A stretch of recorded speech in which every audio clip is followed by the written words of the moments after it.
Bangladesh Sri Lanka series দিয়ে ICC test চ্যাম্পিয়নশিপের নতুন চক্র শুরু হতে যাচ্ছে। বাংলাদেশ বনাম শ্রীলঙ্কা টেস্টে ম্যাচের চতুর্থ দিনে সবকিছু যেন এক নাটকীয় মোড়ে ঘুরিয়ে দিল এই দিনে। তাইজুল ইসলামের বাঁহাতি স্পিনার একাই ঘুরিয়ে দিল শ্রীলঙ্কার মিডল অর্ডার। তুলে নিলেন 5 উইকেট। টেস্টে ক্যারিয়ারে এই প্রথম তার 12তম উইকেট প্রাপ্তি। শ্রীলঙ্কাকে দ্বিতীয় ইনিংসে 177 রানে অল আউট করে দেয় বাংলাদেশ। লিড অফ বাংলাদেশ মাত্র 107 রান।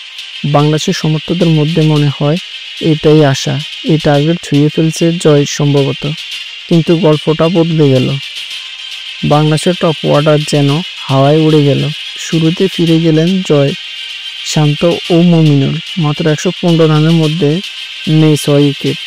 তাইজুলের 5 উইকেটের ম্যাজিক যেন এক নিমিষেই ঢেলে দিলেন ব্যাটিং ব্যর্থতা। লঙ্কার পেসার স্পিনারদের সামনে দাঁড়াতে পারছে না বাংলাদেশ ব্যাটাররা। উইকেটে ছিল কিছু সহযোগিতা, কিন্তু এতটাই ভঙ্গুর ছিল প্রতিশোধ, তা মানা যায় না কোনোভাবেই। এখন প্রশ্ন একটাই, বাংলাদেশ কি পারবে এই বিপর্যয় সামলাতে, নাকি ইংলিশ ব্যবধানে লজ্জাজনক হবে তাদের এই হার? শেষ দিনের শেষ সুযোগ, সেখানে হবে টেস্টের ভাগ্য নির্ধারণ।